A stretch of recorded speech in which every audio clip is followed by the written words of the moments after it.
right. They were so happy. Tony, Colleen, Bill, Rob. Hey, Tam. Good morning, sir. Thank you for stepping in. Glad to do it. Hello, everybody. How are you? Nice to see you. Good. Happy New Year. I'm on the rock and roll. Happy New Year. Good to see you. I'm doing great. How you been? Good. My eyeballs on. You guys dealing with shots? Oh.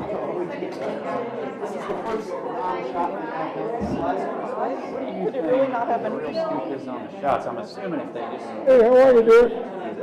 All Ben was out during Christmas week there. He came out, spent some time. doctor or Wasn't too bad. It warmed up. You know, if it's sunny out, it's got a tax the on wind's it. blowing. It's a place you can sit around. We can make it It was fine. Just, and ask if we can give up our we were pretty busy. Yeah, we were pretty busy. Okay. Crazy, but busy. Oh, How you been? Everything else going on? yeah. No, I didn't know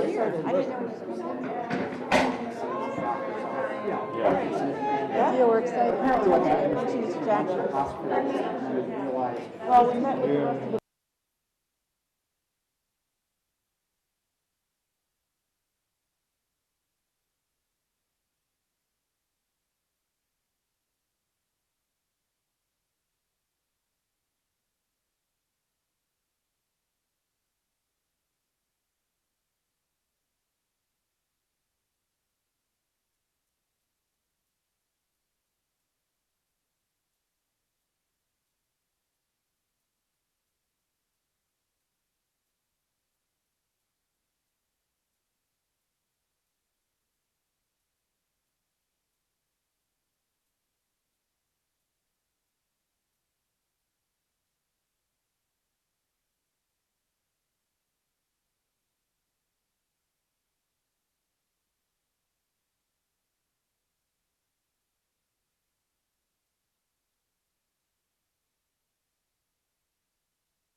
Power struggle. All right. So we're missing quorum by a person? one person. By one person, but we're going to go ahead and call the Thursday, January 14th, 2021 Tourist Development Council meeting to order and do the pledge, and we'll see if we get quorum at some point here in the near future. If everybody could stand for the pledge, please. I pledge allegiance to the flag of the United States of America and to the republic for which it stands, one nation, under God, indivisible, with liberty and justice for all.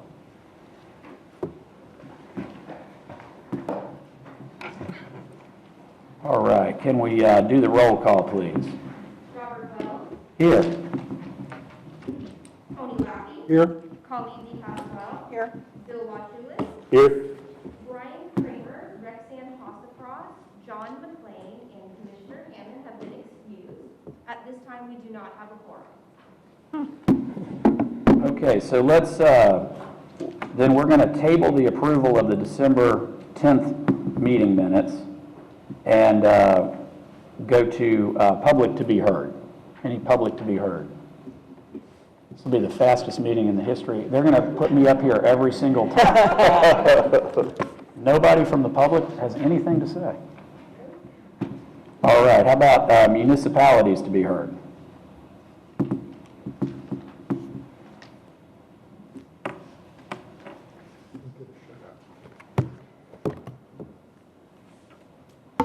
Good morning, Vice Chair and TDC board members. My name is Allison Geeson. I'm from the town of Fort Myers Beach to give you an update on some of the red conditions that have been happening on the beach for over a month. Chelsea O'Reilly, the Public Works Director, was unable to make the meeting today. The town of Fort Myers Beach has removed about 30 yards of marine life due to red tide. They are monitoring the situation closely and working with Lee County to borrow any equipment to expedite the process. We are using our beach and shoreline maintenance dollars right now for this, and Chelsea and her team are standing by and have a debris contractor in place to expedite should the condition worsen. Our top priority, of course, is to keep our beaches clean and safe for our visitors. We were very busy over the holiday season, and it's good to welcome all of our visitors back. On another note, for the Mound House, I would like to update you on things that we're doing in order to still serve our visitors. So the Mound House is still offering kayak tours and outside programs to all of our visitors during this time, and also have an increase in visitation. We are happy to welcome back our visitors, and we thank the TDC, especially the Arts and Attractions for the Mound House, for the grant dollars that they gave for the marketing and for the Friends of the Mound House.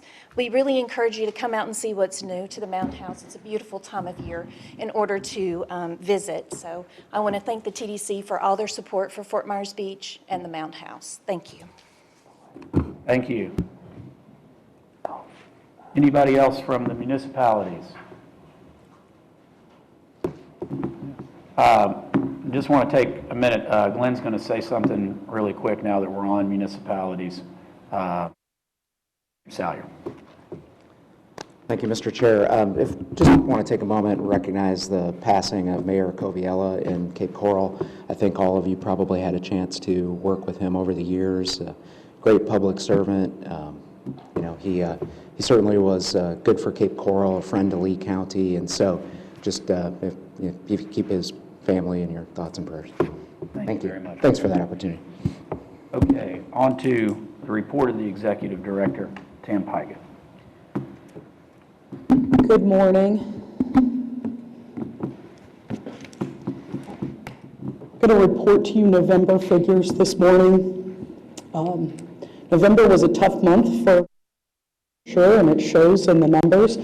That spike in cases in late October and early November definitely had an impact, appears to me, on the numbers.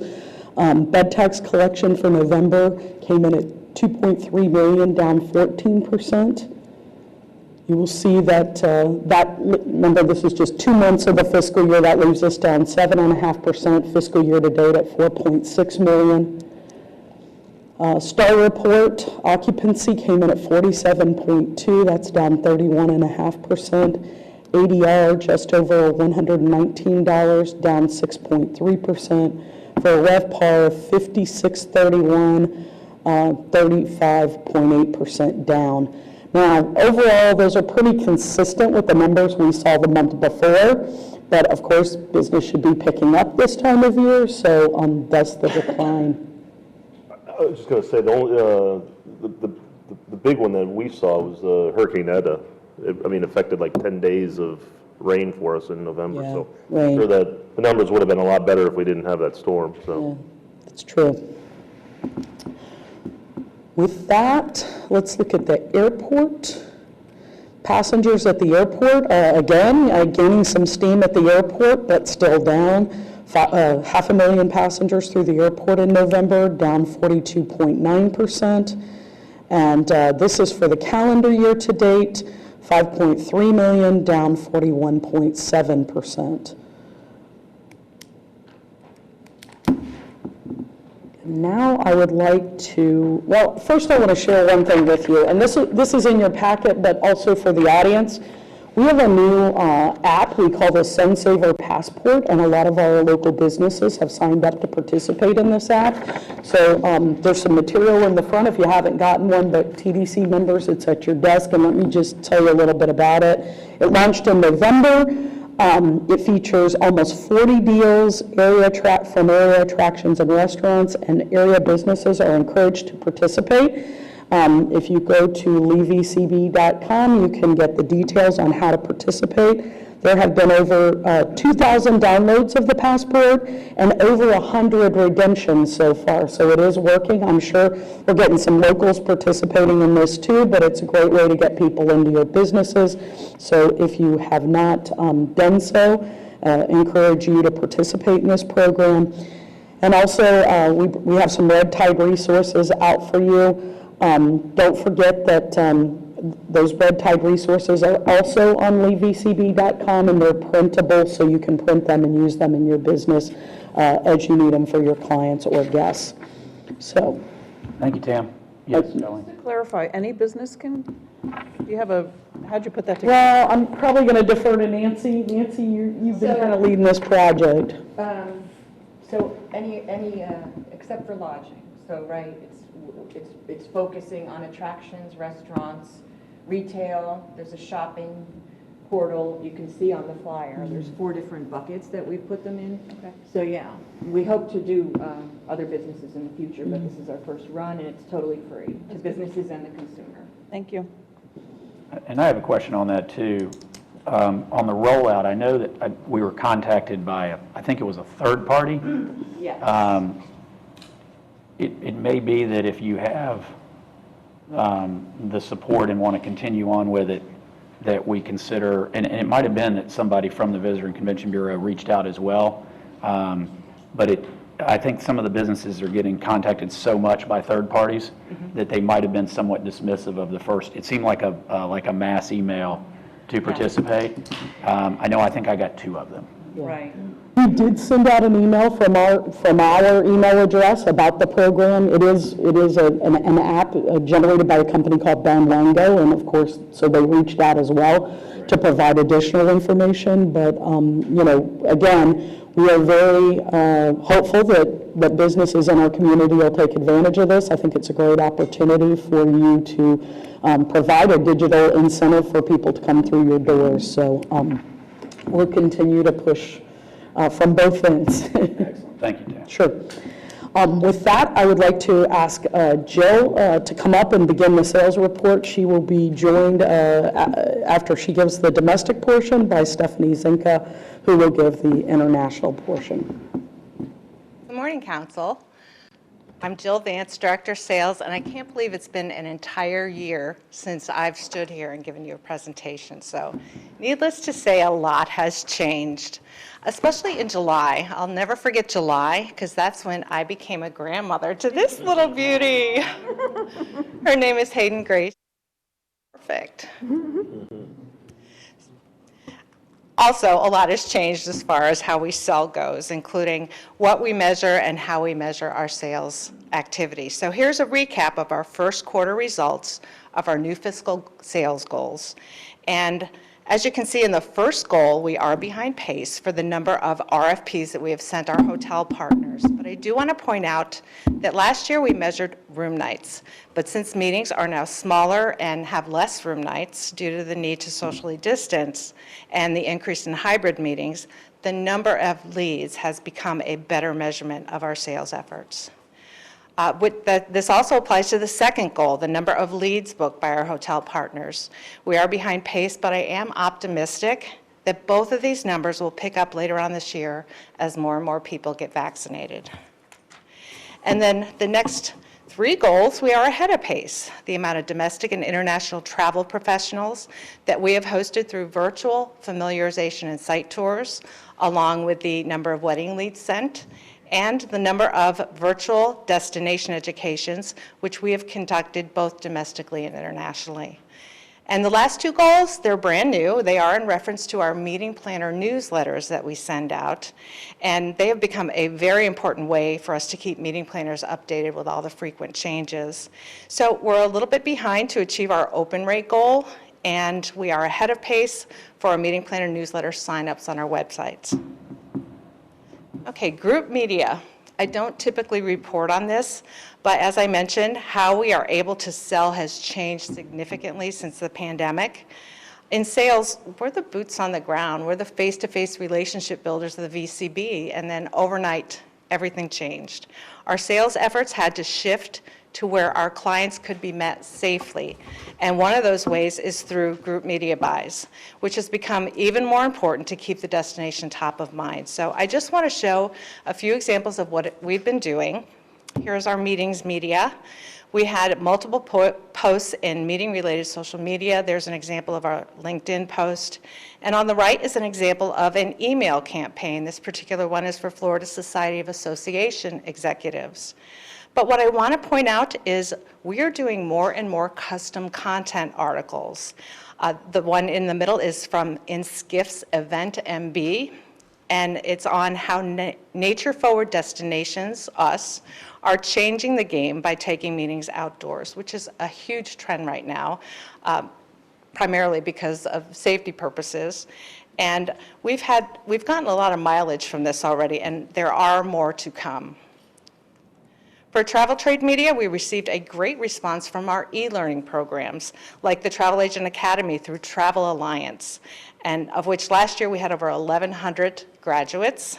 And for the 5-day e-learning course with QuestX, and last year we had almost 4,000 people, 4,000 travel agents take the course.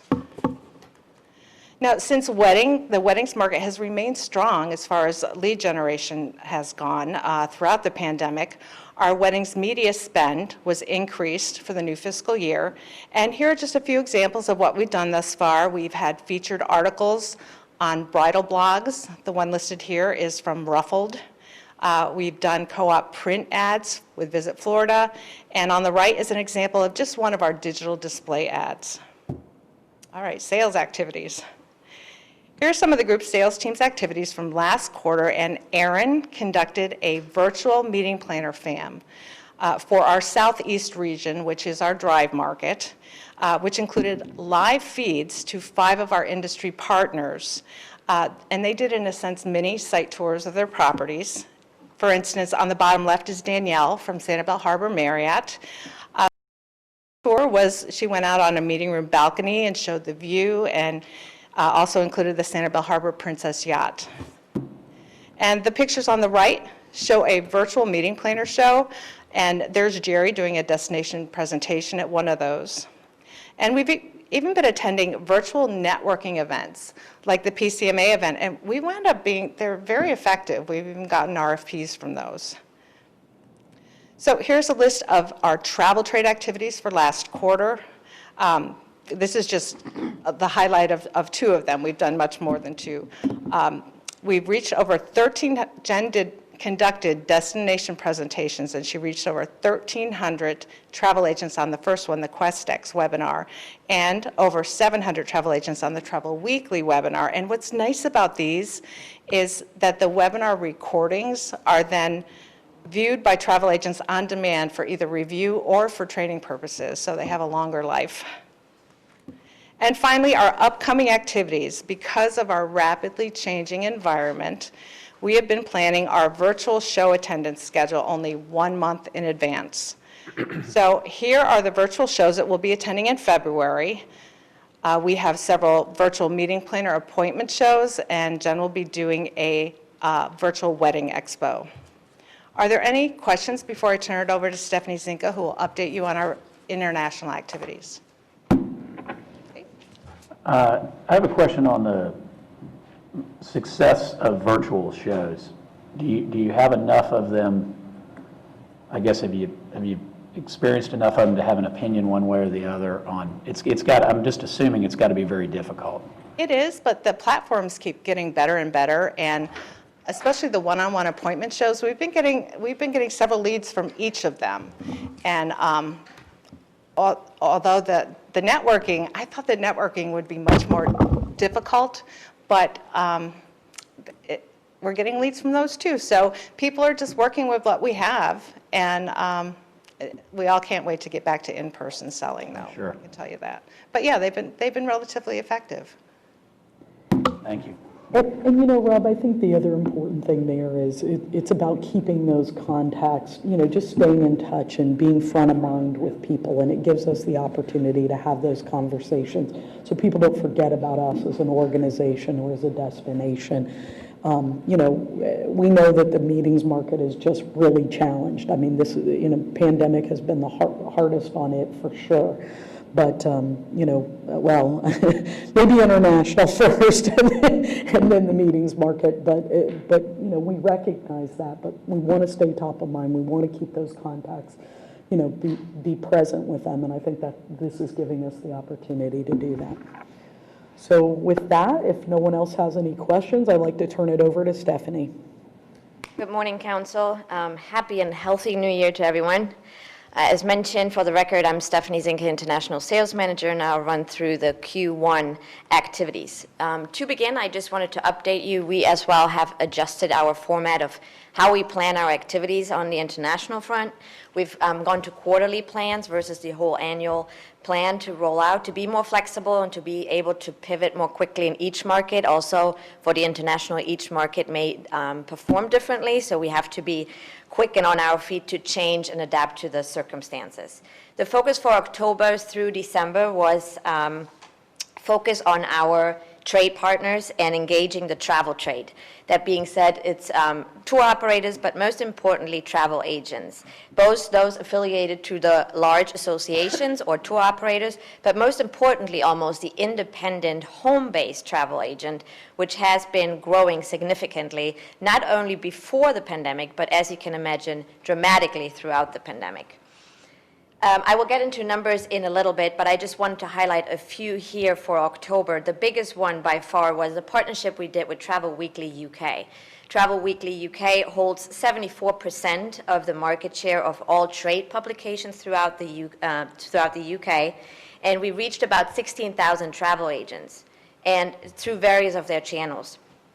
To brag a little bit of one of our successes, we held an interactive webinar where we looped in 3 of our partners to make it very interactive and a bit of a different approach for the attending travel agents. And we had 1,100 views on the first day that the webinars lived on the website. And if you put that in comparison, the great Visit Canada as a country's initiative, they were up for a week and had less views than that. So it shows that people are definitely looking for sun, Florida, and our lovely destination. And by that, I wanted to also say a big thank you to all of the partners that participated. This time around, it was South Seas Island Resort, Captiva Cruises, and J. Ending Darling National Wildlife Refuge. There will be more in the future, so if you are interested, please let me know. Oh, sorry. And then we also did Brand USA. This is only this Brand USA Travel Week Europe, which they've only done now in its second year. And of course, it was done virtually. We held 24 meetings with product managers from European tour operators, online travel agencies, and airlines. It was mostly to get an idea of the impact, obviously, that the pandemic has had on their business, but most importantly, how that may have changed their strategy moving forward. Continuing in November, we worked towards our travel trade engagement goals. In other words, trainings, and more webinars and live virtual events. In Canada, during the ACTA Travel Summit, that's the Association of Canadian Travel Agents, we had close to 2,000 travel agents to stop by our virtual booth and engage with our content that we upload. We also then shortly after held a webinar, which is part of our monthly series that we do, and this time the focus was wellness in the destination. It included a live yoga demonstration from our friends at our yoga place in Estero. Speaking of Canada, I just wanted to briefly point out the, as of today, air service that we continue to have from Canada. We still, from now through February 5th, we continue to have 7 weekly flights. 4 of those are from Air Canada and 3 from WestJet. As you know, with these times, the airlines adjust their schedule on a very frequent basis. Right now, they update on a monthly basis. So we'll see how that develops further. Another big achievement in the month of November for the UK was we reached our 1,000 certified user milestone on our online learning academy, which that was our goal to be reached by the end of December. So we're happy that we reached that a little bit ahead of time. And how we did that is mostly because we boost our reach and our efforts, obviously through partnerships like with TTG, which is the Travel Trade Gazette, or Travel Weekly. Thanks to our relationship with Visit Florida and having been a host to the Canada Weather Network before, we scored an amazing, free of charge, may I say, opportunity to be part of a docuseries called Wanderlust. They filmed here in December, and it's an 18-minute episode about Fort Myers and the area. It will air on March 4th. Some of the locations that were included was a fishing trip outing, paddling on the Great Calusa Blueway, and 6 Mile Cypress Loop Preserve. We are one of 4 of destinations that were highlighted, and we'll reach about 750,000 impressions from that partnership. For this quarter, we set our mind to 2 goals, and these goals were to increase our total agents trained overseas, and on our German Facebook page to grow our followers and our engagement. The chart on the left shows the breakdown by months for the latter. We are a little shy of our goal of 7,000 followers, but we increased our engagement by 145%. And if I may say, we're very pleased with that, and the reason is that the engagement ratio on Facebook in Germany is about 4%. So for the month of November, we tripled that and reached 12.4. I bet Brian would be very proud of us right now. On the right, the chart reflects our training efforts across all 3 markets.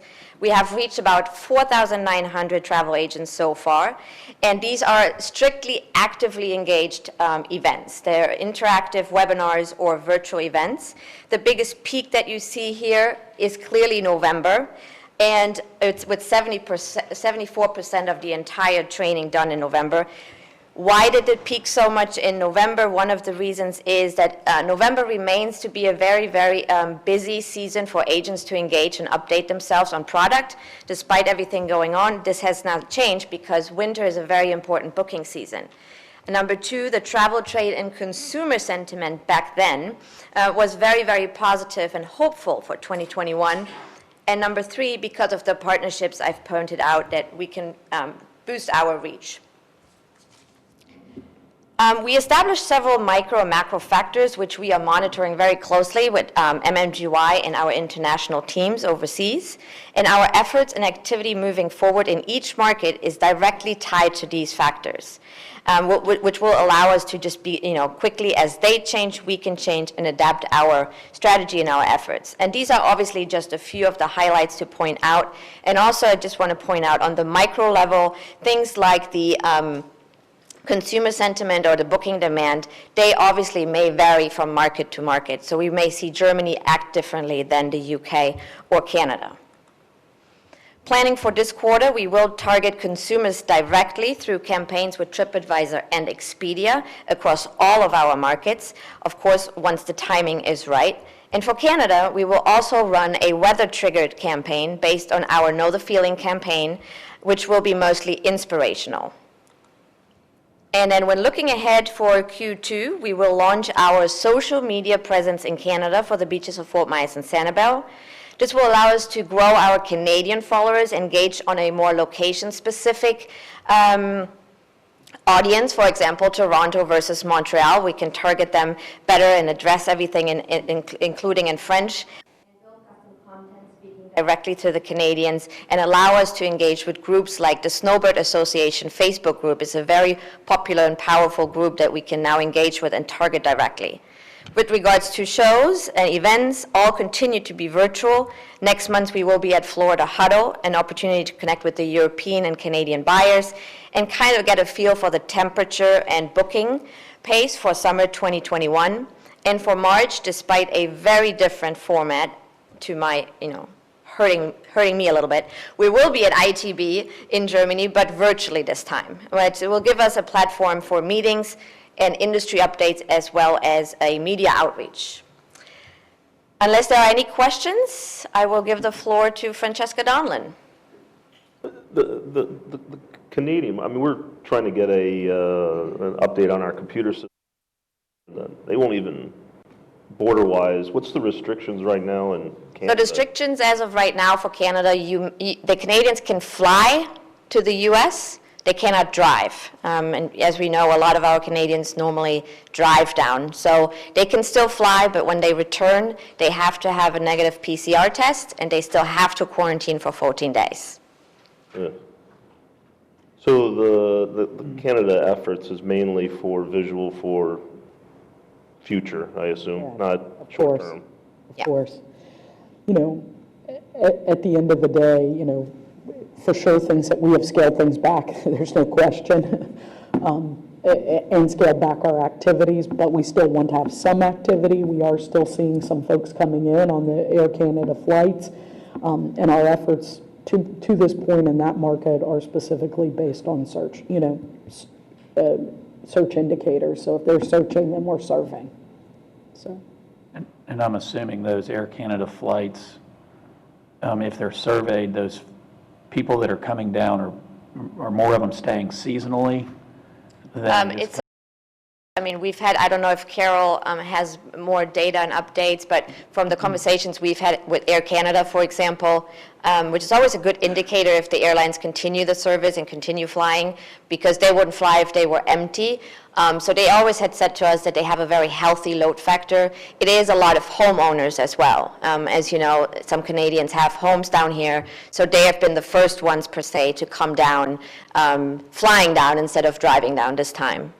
And there's some other factors too. They have to have an added insurance and other things. So there are definitely some challenges in that market. I think it's been well documented, but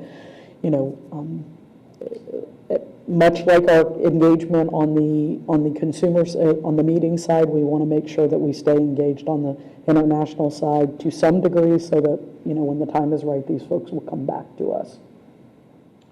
It's funny, my hotels we're at a quandary because obviously wholesale's gone to nothing, but rates up, $40 and occupancy hasn't dropped off that one. So it's like, is that a market that we're going to continue to play in a lot? And I think the beach hotels are, enjoying that right now, but at some point I think that swings when, the cruise lines get back open and there's more competition, but. And we've talked a lot about, this not really being a rate-driven issue. I think a lot of markets have, done some discounting thinking that would grow clientele, and that's not what's going on. The people who aren't traveling for other reasons. It's not about, at this time yet, anyway, economic issues. Now, that may change, but for now, it's, it's definitely the pandemic itself, not economic issues. So I think, as I've encouraged you before, dropping rate is only going to hurt your future, at this time. So, Stephanie, you were talking about, was it the e-learning milestone? Was that with South Seas, or was that something else? They were two different things, but everything that we do, we load into our online training course, so it lives there. So this was the one that people came in on, right? Mm-hmm. And where was that targeted? Was it England and? It was the UK and Ireland. UK and Ireland, okay. Thank you. You're welcome. Stephanie, we were just talking about Canada and the rules Canada has basically for people going from the US. I know what you're going to ask. So, with all that's been in the news this week about now the U.S. is going to have these international rules, are you seeing that affect your ability to get people to travel to the U.S.? And I guess the question would be how easy the testing would be, how widespread testing is in these other countries that would allow them an easier, a better opportunity to be able to fly here. So obviously with the recent news that came out about the restrictions or policy or requirements, I shall say, from any inbound travel into the United States, that could be both for citizen as well as visitors, require a negative PCR test.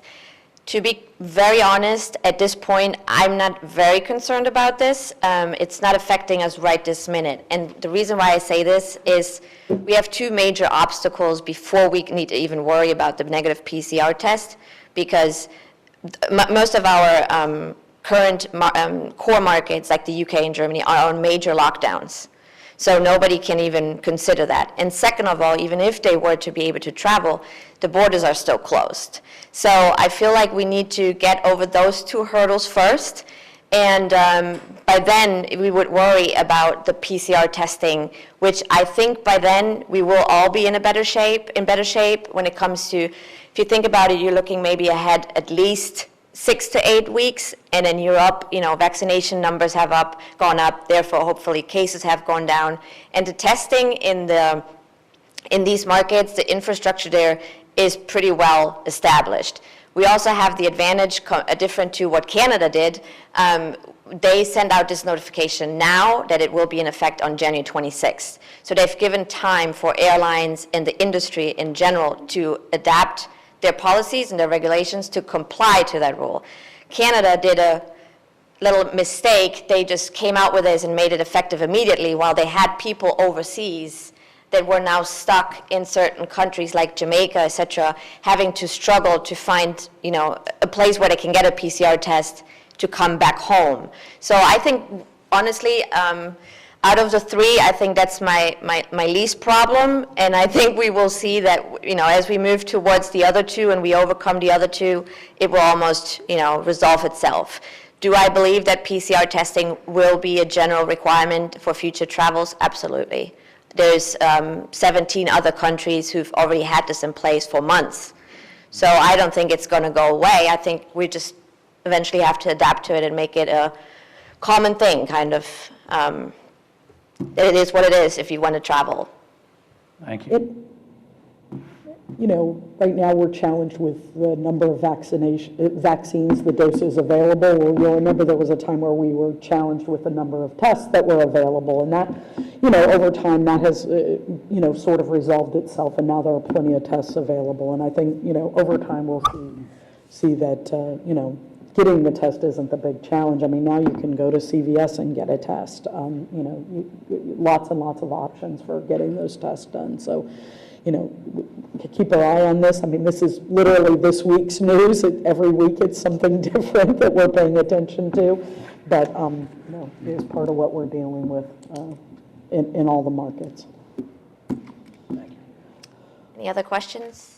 All right, well, let's have Francesca give us the public relations report. Whew, good morning, everyone. Let me get to my slide. Oh, Amanda's going to get me to my slide. Thank you, Amanda. Let's jump in the gun. All right, here we go. I have this is the good news section of the presentation.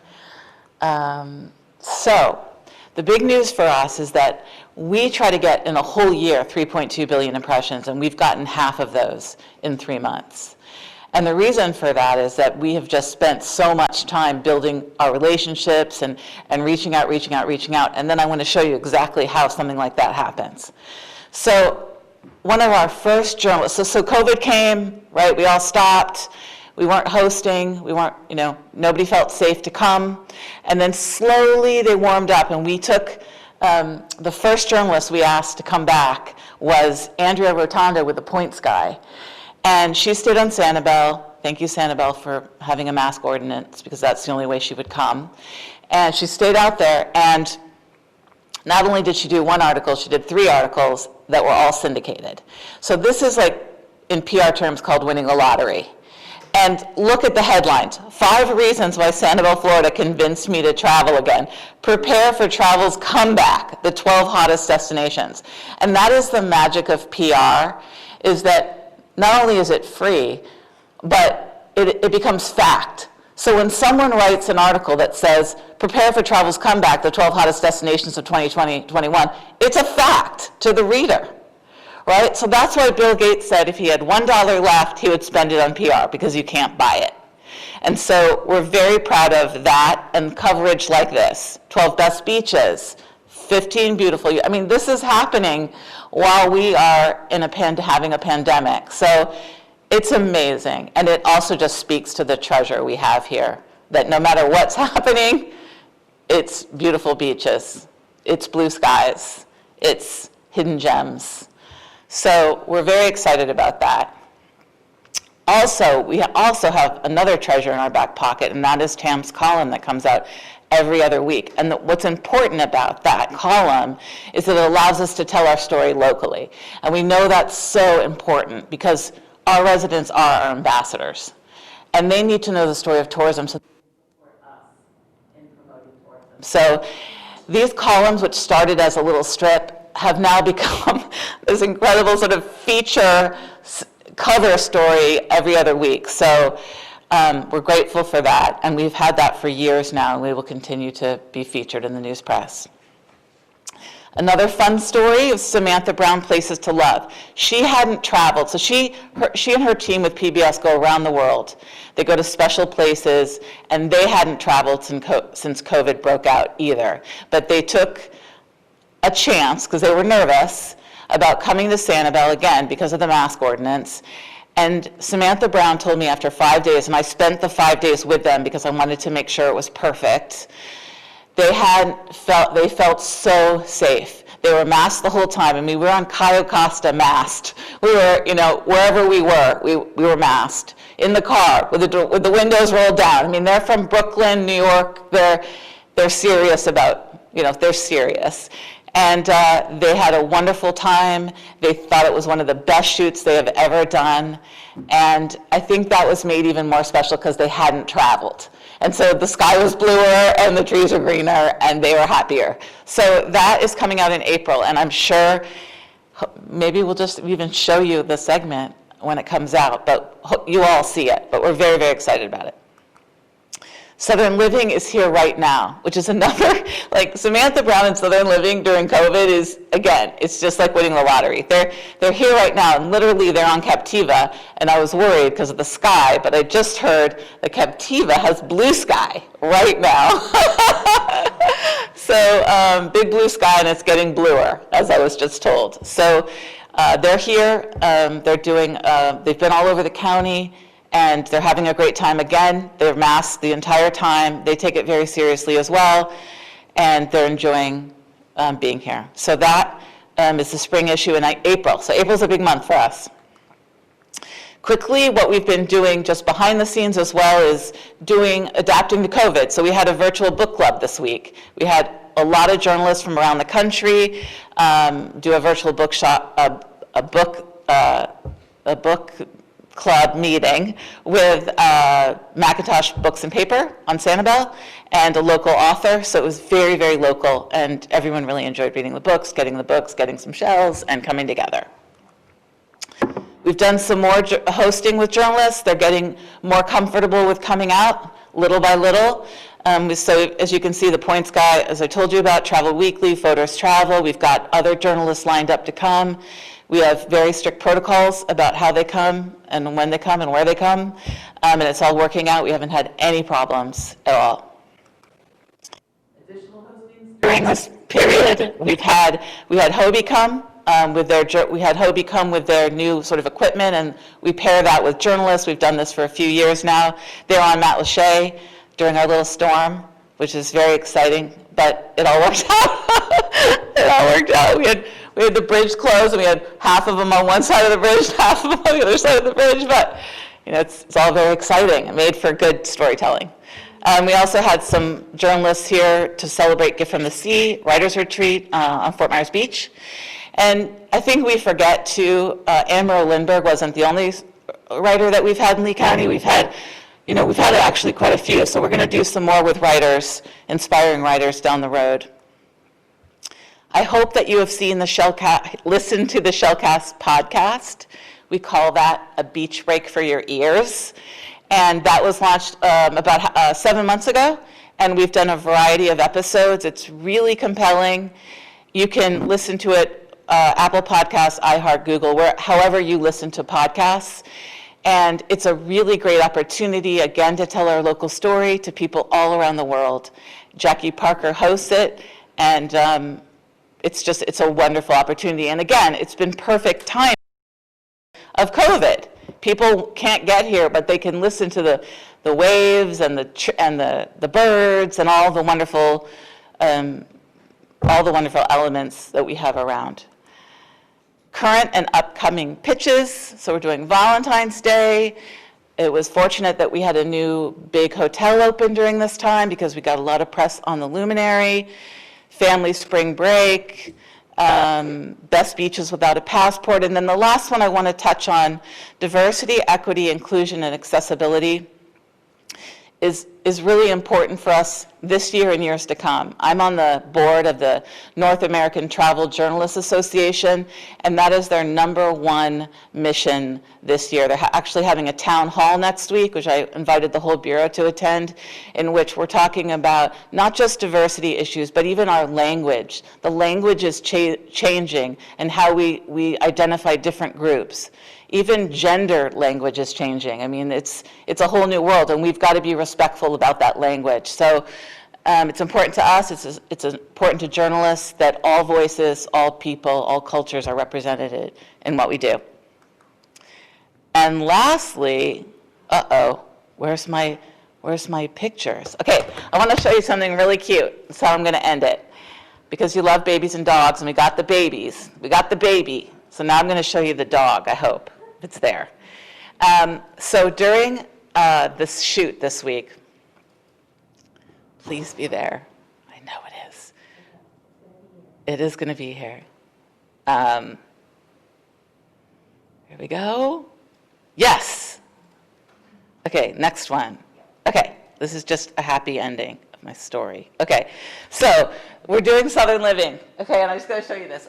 They wanted a dog. We've never worked with dogs before. They've never worked with dogs before, but they wanted a golden retriever. So I picked my neighbor, who has adorable, perfect golden retriever, and the whole family looks perfect. And I was like, just bring the dog out. So in this picture, this is Sunny. She was fighting with the model for the leash. Okay, that's one. Here's Sunny, who refuses to do any work till she gets a treat. Okay, and here's Sunny just taking off. Okay, so I was getting a little worried about Sunny and this. So the next thing they did, we all put our minds together, and then we decided that this is the college student, my neighbor, who brought Sunny. So we thought maybe Kendall could just walk with Sunny, and that would get everyone comfortable. Then they said, Kendall, could you just get into some clothes that we have? College student just came, and then they're like, we don't like this outfit. Kendall, could you get into another outfit? They have all these clothes. So Kendall is, so there's a lot going on. And then I want to show you the finale. This is just one of many pictures, but all of that to get a picture like that. You know, like you see pictures in magazines like that, and you don't realize, you know, the dog is running and biting, and the college kid is in a new outfit that she didn't know. So I just took that picture, but Sunny, I think, is still looking for a treat at that point, but no one knows that. And that's just a little behind the scenes of what happens on a photo shoot with a dog. So that is. And to be clear, that's your iPhone picture, right? Yeah. So you can imagine what that's going to look like by the professional photographer. Yeah, that's just me cutting, cropping, and everything. Yeah. Absolutely. Yeah. But exciting. So anyway, so that's the end of the PR. Do you have any questions? You need to get your dog as a dog model. I think I can hook you up, maybe. All right. Mr. Vice Chairman, that is the end of my report. All right. So from that report, we've learned the two most important things are to either have a picture of a grandbaby to start out your presentation or a dog. If you can do that, audience, everything will be just fine. So moving on, we have a special presentation, Art Fest Fort Myers update by Sharon McAllister. Sharon, you with us? Great, nice to have you today. Good morning. Good morning. One side of the room. Good morning. Thank you for having me. I wanted to come share with you a little bit about Art Fest Fort Myers this year. I'm sure there's people who have questions. And to thank you for all the TDC support this year. And oops, see if I can do this. It's been quite a year, right? So I'm sure for all of you too, but really to thank you for your support for our initiatives. It has been a very long year. We have learned more than I ever dreamed I could possibly learn, attending webinars and, of course, all of it online. Having an office now that's in people's homes and Zoom meetings, and even when we're in our office, we meet by Zoom meeting with the people in the office next door, and supporting artists who've had to pivot their businesses, had to get through the CARES Act. And then there's this whole thing about virtual events and what's that have to do with anything, and does it apply to art festivals, and learning all that. And then the big question of how do you put on a safe, large festival. That has been quite the learning process. We have about a 25-page COVID safety plan based on the CDC's guidelines, has been reviewed both by the city and by our health advisor at Lee Health, all of which have signed off on that plan. So we are going forward. Some of what we did earlier in the year, to keep artists relevant, to keep the arts relevant, to continue to work with our partner, that's the Luminary Hotel photograph there. in generating room nights. So we started Art Fest Pop-Up, which is a small activity, limited number of artists, limited number of people, mask required outdoors. This one was indoors. We moved the following ones outside onto the pool deck.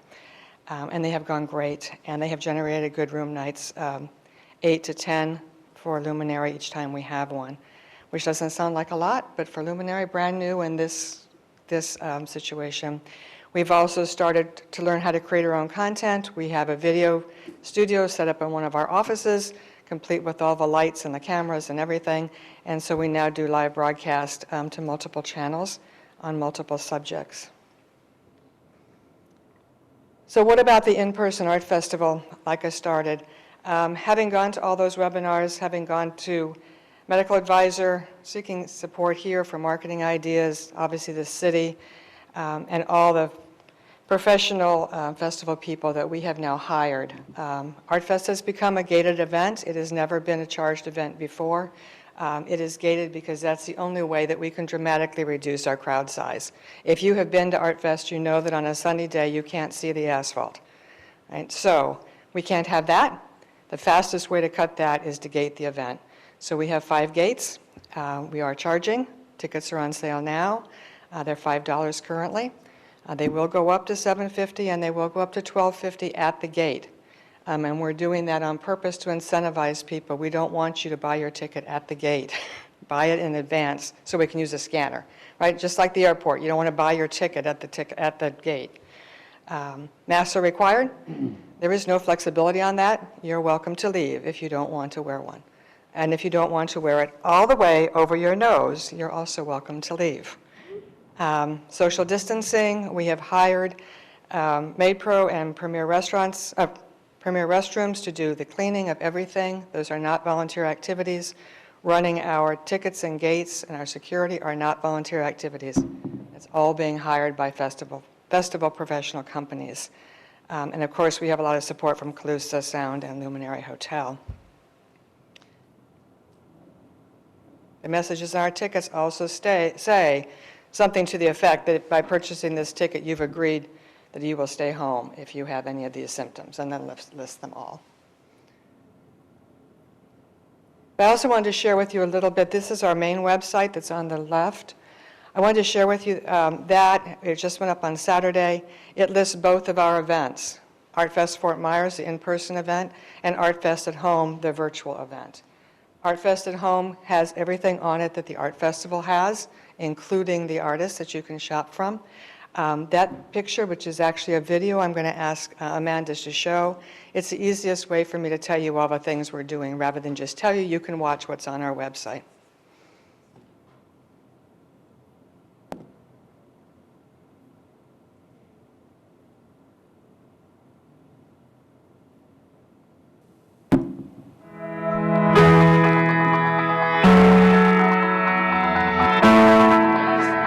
Hi, I'm Sharon McAllister, the Executive Director of ArtFest Fort Myers. And as we enter our 21st year in 2021, I'm standing here on the deck of a Luminary Hotel overlooking our festival site. You know, this year is going to be a little different, but there's so much the same. We want to tell you all about it.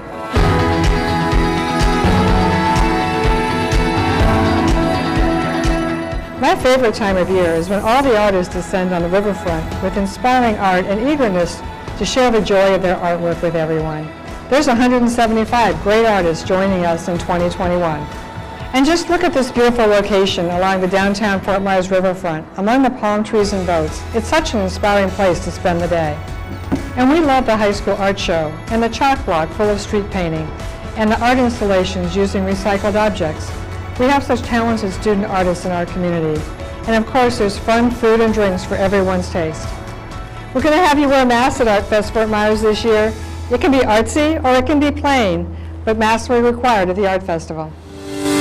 For the 2021 festival, the ArtFest staff has been so busy creating as safe and comfortable a festival as possible for artists, attendees, and volunteers.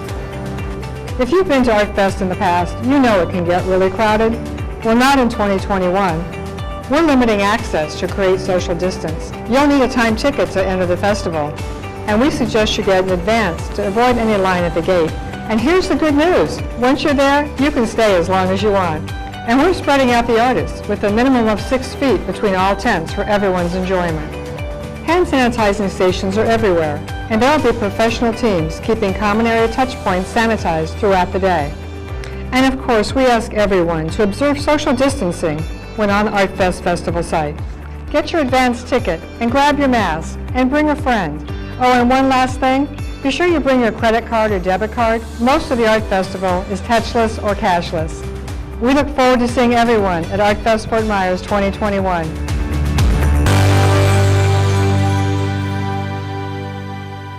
Obviously, a lot of that footage was shot prior to 2021.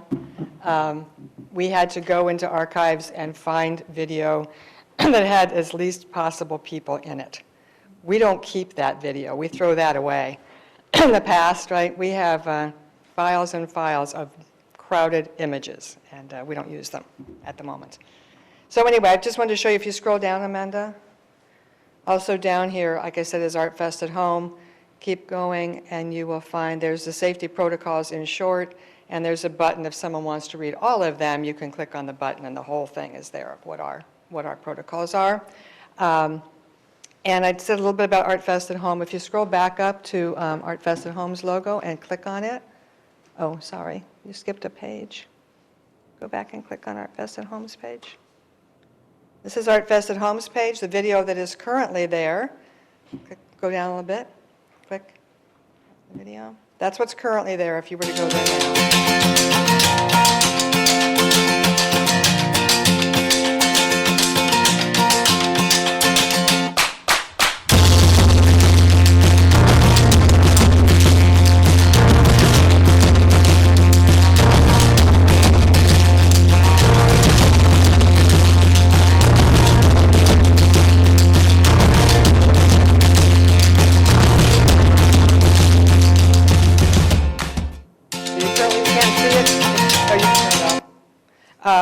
You currently can't see it. You can see all its menu connected, so you can see what's there if you were to go to our page. And then I did just want to show you one other thing. So Art Fest at Home is built around the Art Festival. Everything you can do at the art show, you can do virtually. We wanted to make that option available for people. I personally believe that that will continue for a very long time, not just during COVID. Virtual is here to stay for a lot of things that work very well that way. People who don't want to go to a festival for whatever reason. So we partnered up with our friends Rachel Bertram and Brendan Powers and hired them to film video for us for Art Fest at Home. There are 11 of them. You don't get to see them all until Art Fest at Home, but they are your personal guides around the event, the virtual event, but you can see just a quick portion of their first one if you click on that other page you were on, the event name one. You can just play like 30 seconds of it. It's actually 2 minutes long. Hi everybody, I'm Rachel. I'm Brendan. And here we are at the place to be at Art Fest at Home. You are surrounded by incredible artists here, and what is an art festival without art? Welcome to Art Marketplace. Yes, Art Marketplace features the excellent artists of Art Fest at Home, all selected for their high quality. And as shopping here is so easy, it's so fun, and it is simple. It is simple. We can be here all day. Ooh, I hope we are. Between the variety of art that is offered and just the incredible ease of going through the shopping experience, I'm loving it. Loving it. Okay, so we know how to do all of this, but we thought it might be helpful. Sure, that's fine. One of the great things about this website, the shopping cart, it's the only one that exists this way. Think Amazon. When you go to Amazon and go shopping, you expect to be able to make one cart purchase, right? Put all the contents in one cart, and by magic it shows up at your house somehow, right? This is the same way. You can shop from all the artists, you can put it in one cart, you can pay one time, and by magic it ends up at your house or delivered. Totally different than the concept of sending people off your website somewhere else to shop, right? I think the VCB is the same way. Everything stays on your website. You don't send people away. So that's a preview of them. It's a pretty exciting virtual page. We're excited about Art Fest itself. Nervous, but I think we got it on the safety part. So we'll have about 20,000 people over the course of the weekend instead of 95. So, and there's no more than 5,600 on site at any one time, because we have the tickets timed and counted. Any questions? Thank you, and thanks again for your support in helping us get through this. Thank you very much. Ms. McAllister, I have to compliment y'all. You haven't had the event yet, but seems that it would be hard to plan an event any better than you have. And the lengths that you went through to study it and lay it out this way, both the in-person event and the virtual event. Really nice job. It has been a tremendous effort, and I will tell you, for the sake of the destination, I think, we have always been a respected festival nationally. We are now really an authority and sought-after resource for festivals and artists, so I think that's good for here. Yeah. Thank you. Yes, nice job. Thank you. Okay, moving on to new business, and I might look for some direction on this. I think it's an action item. It's the nomination of the FY 2021-22 Marketing Grant Subcommittee members. And Nancy, do you want to make a presentation, or would you like me to, should we table this until the next meeting? I'd like to just give you an update on the process. So Happy New Year. When the new year rings in, I'm actually thinking about next fiscal year. So the reason to present today is just to remind you that we do have 3 funding programs. The Beach and Shoreline Program application cycle actually opens this afternoon. So if anybody's interested in sitting in on that webinar, you can go to LeaveECB, the events page, and register. It's at 3 o'clock. The full TDC has the pleasure of reviewing all the beach and shoreline applications, and you will meet as a group for the Beach and Shoreline Workshop on April 22nd, so you might want to mark that date down. There's several-month process involved with all of these application periods. So yes, Rob, the reason we're here today is to talk about the events and attractions marketing funding programs. You can see their application cycles open a little bit later. Events marketing will open in March, close in the end of April, and then the TDC subcommittee will meet on May 13th to discuss those requests and make recommendations to the full TDC. Likewise, the attractions marketing cycle opens April 30th, closes in June, and you'll discuss them in July. So typically what happens is the TDC asks for a minimum of 3 volunteers to serve on the subcommittee for the 2 marketing programs. In the past, that's been Councilwoman DePasquale, Lappy, and Cronin. And we give you an opportunity to update that committee for anybody else that's interested.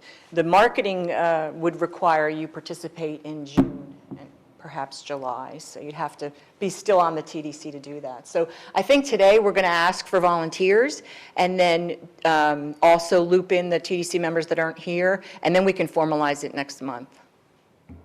Okay, that sounds great. So do we have any volunteers from people that are currently here around the table? Colleen?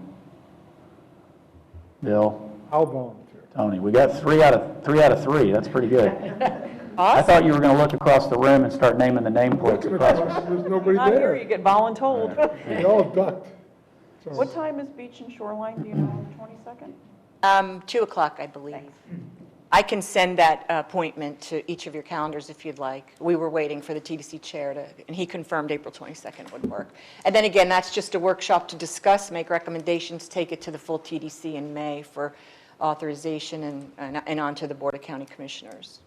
So Nancy, how many did you say there were last year? Was it 3 last year too? 3, and they reviewed both the events and the attractions marketing requests, and there's upwards of about 40 applications. So the VCB staff vets them from a marketing perspective and then gives them to the subcommittee to make funding recommendations. Okay, so I'm assuming we have a sunshine law issue, but how would you work around it if you wanted to notify any of the members that are not here that if they are interested in volunteering? Can we do that, or do we need to just? I think that they already have 3 volunteers, so and they're all here, and you're done. Okay. Pam Cronin has been part of that for as long as, so she may want to do that as well. Like it's okay to have 4, right? So if I may, I think staff could certainly reach out to each of the TDC members individually to see if they would like to volunteer. You can send a group email like you Okay. do, and somebody can reply, I will volunteer. So that would not be out of the sunshine. That would not violate the government sunshine. That sounds good. And I think that's a good point. I know Pam has had a special interest in this for a long time, and I'm sure she probably is still interested in that. So We have to make her chair when she's not. if we could, She's not looking, she's the chair. so we could do that. And then I'm assuming we'll hold off on, this is just an opportunity to throw your name in the hat, and then we'll, I guess, confirm it officially on the next meeting. Sure. Excellent. So we have 3 plus potentially at least 1 more. Yep. Great. Great. Thank you very much, Nancy. Anything else on that? No, and just a thank you to those who have volunteered. It is a lot of work, but it's a good program, so thank you. All right, moving on to, so we will at this point go ahead and officially table the approval of the December 10th, 2020 meeting minutes until the next meeting that we have quorum, and we will officially have the vote on the marketing grant subcommittee members at that same time. And moving forward for council information. Anybody have anything for council information? I think I had one item in your packet, plus we also added the Sunsaver passport information in there, but nothing else added for that. And we're missing the airport, any info from the airport, correct? We've typically gotten that. But if there's nothing at this time, If she left, unfortunately, Carol left. We don't have a report from her today, but if we get that, we'll make sure we get it out to you post-meeting. Okay, thank you very much. So seeing no other council information, TDC member items, you want to start with Tony? Sure, now that Pam's not here, I'll do my own shameful promotion. I do want to congratulate my restaurant and server staff that they did win the Taste of the Taste of the Islands in the Old Captiva House, so I was very proud of them, and it was an unusual event that they had, and I thought that Crow did a great job in pulling the whole thing off, and it's always nice to come out with a trophy, so it was kind of cool. So that was it. Thank you. I'm good. Nothing for me, thank you. All right, so we have the next meeting is Thursday, February 11th. Is that the case? Thursday, February 11th. Hope to see everybody there. Meeting is adjourned. Thank you, everybody. Good job, Rob. Thank you. That was a quickie. Thank you, Rob. Thank you. Sorry you didn't have a quorum.